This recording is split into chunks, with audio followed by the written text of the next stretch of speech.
Rotary vane compressors are a third type of positive displacement compressor. The design of these machines make them well suited for high volume, low pressure differential applications. As such, rotary vane compressors are essentially limited in application as booster compressors in two-stage systems.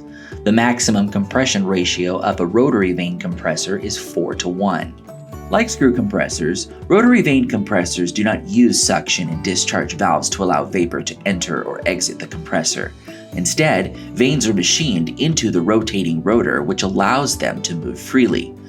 Because the rotor is offset from the barrel, as the rotor spins, the vanes slide in and out, resulting in a changing volume in the space occupied between the rotor and the barrel casing.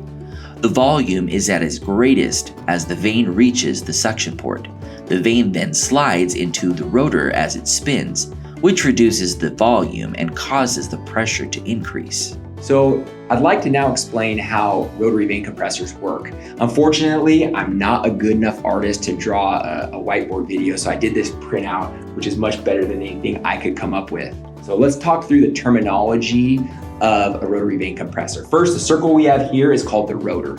Okay, and inside the rotor, there are vanes that are cut in. Here there's depicted 8 vanes, and they're able to slide freely in and out of the rotor. But because the rotor is offset from the casing, that's why it's what we call it eccentrically centered.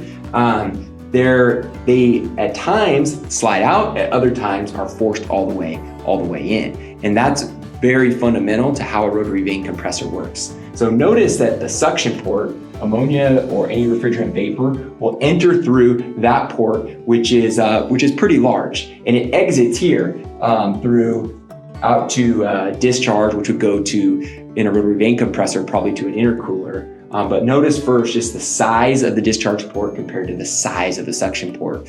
This agrees with what we know about compressors. They take a refrigerant vapor and they compress it into a smaller volume. So that's worth pointing out. When the vapor enters, it kind of enters into a compression chamber. These vanes are forced out due to centrifugal force because the rotor is constantly spinning. They want to come out, but they're not allowed to fully leave because of the casing in which the bore is located. And so we have these different compression chambers. Like here's the first one, it's kind of depicted right here, is the first compression chamber. You kind of see its size. And then this one is still part of the suction port.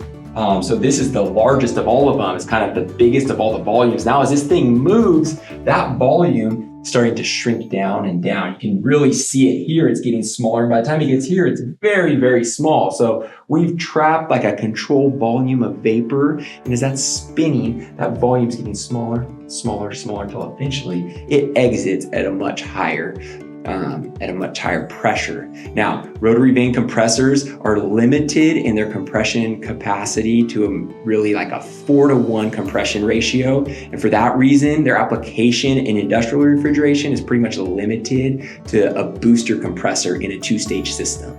As with screw compressors, because compression is accomplished solely through changing the volume, the gas leaving the compressor may be over or under compressed.